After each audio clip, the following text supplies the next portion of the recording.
Buckman with the Potomac Bead Company, and I am going to be doing a little project pair of earrings for you today.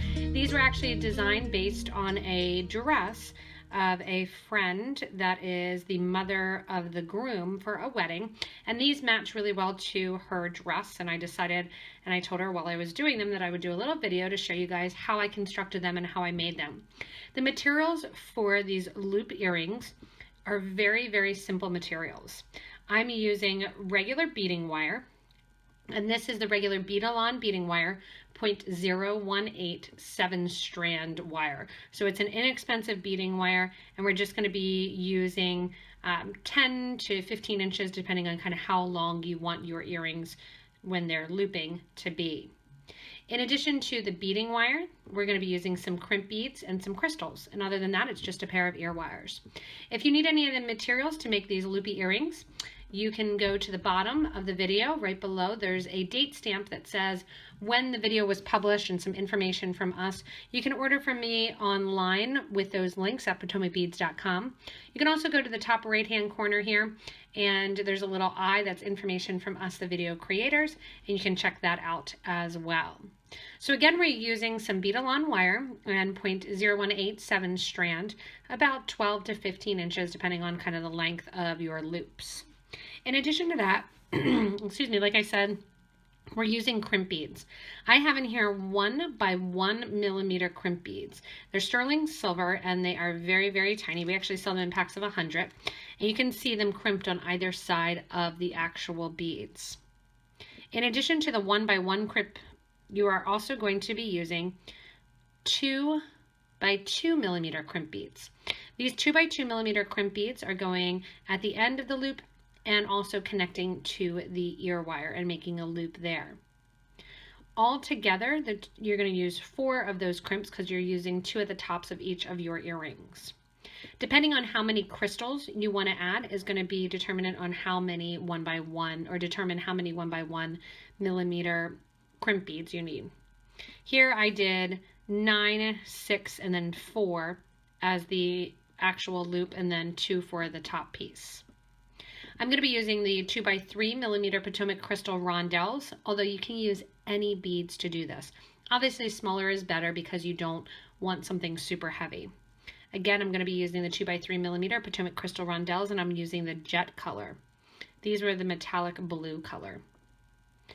On each strand, I'm going to be using the crimp beads on either side of the crystal. Other than that, you're going to need some ear wires, just a set of ear wires will do, and then some pliers. I have here next to me 2 pliers. These are the Bead-A-Lon Sparkle tools. They're my tools of preference when I'm working with the beading wire. And they are a wire cutters and a bent needle nose pliers. The wire cutters, obviously, because we're using the cable wire, are going to be used to cut the wire, and the bent nose are going to be used to flatten out your crimp beads on either side of your crystals, as well as the crimp beads along the top. You may also want to have a ruler handy. If you are a person that likes exact measurements, rather than eyeballing, you want to have the exact measurement between the crystals. There are so many varieties to these loop earrings as far as how many loops you're doing, how big you want to make the loops, and exactly what style you want. For the wedding pair here, for my friend Linda, I actually have 3 loops. For your earrings today that we're doing together, I'm going to be doing 2 loops just to show you a little bit of a variety. To get started, have your wire cutters ready, a couple of your crystals, and a pile of your 1 by 1 millimeter crimp beads. In addition to that, have your ruler or your measurement tool, whatever that may be, ready to go. And we're going to cut little sections of our wire. To start the design, I've taken the wire cutters and I have 2 equal pieces of wire. These pieces of wire are about 4 inches long, and I will use them to make my outer loop here, which I'm going to make about 1 inch long. You can also make it longer, about 1.5 inches long, kind of up to you. But I'm going to make it, like I said, about 1 inch long, so I'm going to make this pair, because it's only 2 loops, a little bit smaller than the 3 loop pair. To begin, the first thing I'm going to do is put on 1 of my 1 by 1 millimeter crimp beads. You can pick this up with your fingers, or you can pick it up like you're using a thread and needle. Dropping down about 1/2 inch on the wire here. I'm going to take my needle nose pliers and simply crimp down. That's going to work as my first crimp on the side of my beads, as well as a bead stopper. From here, I'm going to add the 2 by 3 millimeter crystals, and then a pattern of 2 of my crimp beads between them. Another crystal goes on, and 2 of my crimp beads. You can determine ahead of time how far apart you want the crystals set and determine how many crystals you want on your actual wire. Like I said, my original pair here for Linda, the outer piece has 9 crystals, and then I go down to 6. I'm going to only do 5 crystals here on this pair. And as you add your last crystal, so I have 4 on, I'm adding my 2 crimp beads, my last crystal, and then my last crimp bead. That's going to be then ending with just 1 crimp bead. From here, it's time to crimp. So with your pliers, you're going to push a crystal forward towards your first crimp bead. Take your needle nose pliers and pull the wire and the crimp bead close to that crystal. With your pliers, then you want to just give a nice little tight squeeze, and that's going to flatten out that next 1 by 1 millimeter crystal. It does not take much effort to do this because the crimp beads are so small and the sterling is really soft. From here, you're going to determine the length of space that you want in between your actual bead. I am going to do about a 1/4 inch and squeeze again. Push the crystal down along with the first crimp tube, or the second crimp tube rather, and squeeze again. Again, you can eye it up or you can actually do an exact measurement. I'm just eyeballing, going in, crimping, pushing the bead down, pushing the next crimp bead down towards the bead, and flattening it out. Again, next one in line, squash down, push the other ones out of the way, bring one of those crimp beads back with your pliers, and crimp down. The last one then, I'll get ready and crimp it down, and then the last crimp bead will be crimped in place. At this point then I have my 5 beads on to get ready to make my loop. You can see that I have extra wire here at the end. That's okay because we're going to end up cutting it off anyway. What I did here, I'm going to mimic with my next piece, adding on my 5 beads with my 2 crimp beads between and then 1 at either end. I'm going to make sure as I do the second piece that I line up the first piece so my earrings match in their length, line up the first piece and crimp right in the exact same spot along the second piece of wire. So I went ahead and finished up the first earring just to show you kind of the effect, just like the example piece. And what we're doing for the second earring is the second strand is the exact same thing. So on the second strand, I spaced them out the same distance and we're doing 3 beads. Onto my wire here, I have my first bead that I crimped down, then my second, my 2 crimp beads, so I'm going to move one up close, crimp that down, crimp down the next one, and go, crimp down the next one, and go. If you happen to crimp in the wrong place, usually you can take your pliers, just kind of reverse them on the actual crimp bead, open it a little bit, slide the crimp bead into place, and then you'll be good to go. Once you have your 3 beads crimped, what I did was take the wire and figure out exactly what size I want the project to be. I made my oval here, and I'm going to cut my extra wire so it kind of equals the other side. On this one, same deal. Finding my ends, and this is going to be bigger than the loop because I need some wire to go through my crimp tube and cut that end off as well. I now have my 2 pieces of my wire which I'm going to feed into the crimp tube.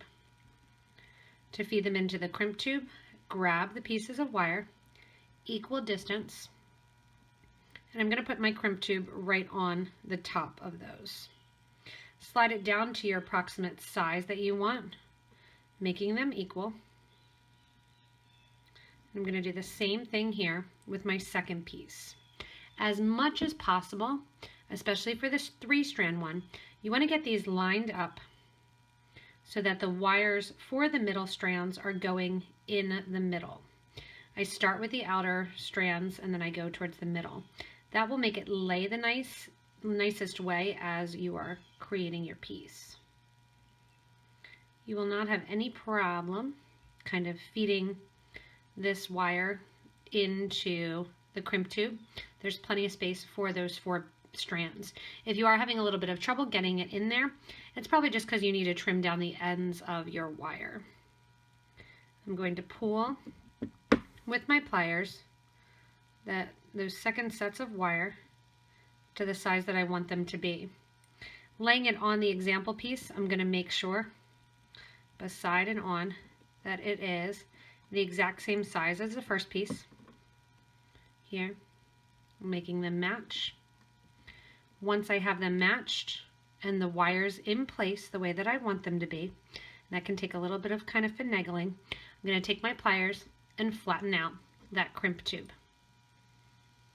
Once that initial crimp tube is flattened out on the top and I know that my earrings are matching, I'm going to go ahead and take the wire that is the closest to the middle, keep that wire, and we're going to take our wire cutters and trim the ends off the rest of the pieces. So I'm going to trim these all down here as close as you can to that crimp bead. Give another little crimp just to make sure it's on there nice and tight. From here, you're going to grab one more bead, put it onto your wire, grab out one more crimp tube of the larger size, that 2 by 2 millimeter. Mine seemed to disappear off my bead mat, so I'll go ahead and grab another one. Grab my last of my 2 by 2s. You're going to stick that onto the wire. With your pliers, just take them, turn that wire back on itself, tuck it down a little tiny bit, and crimp.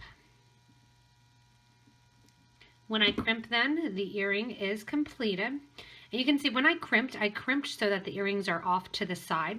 That allows me to add a jump ring and then my ear wire, or to simply slide on the ear wire if I want. Another little idea, these are fun to make to hang from posts.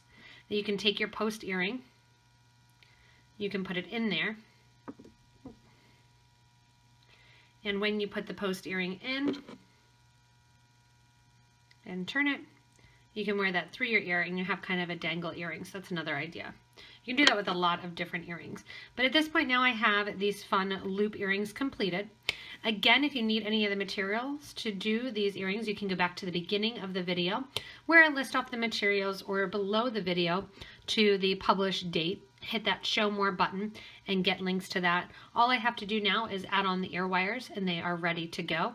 If you like to get regular updates from us, want to see videos, see projects, and see what we're working on, you can subscribe to this YouTube channel. In addition to subscribing to the channel, you can stay connected with us on Facebook and Instagram and Pinterest, as well as join our Facebook group for beading and jewelry making. There you can share your ideas, give inspiration, get ideas, and get help as well from a wonderful community of beaders that love really to make jewelry and love the art of it. As always, I thank you so much for watching, and have fun with these simple little loop earrings.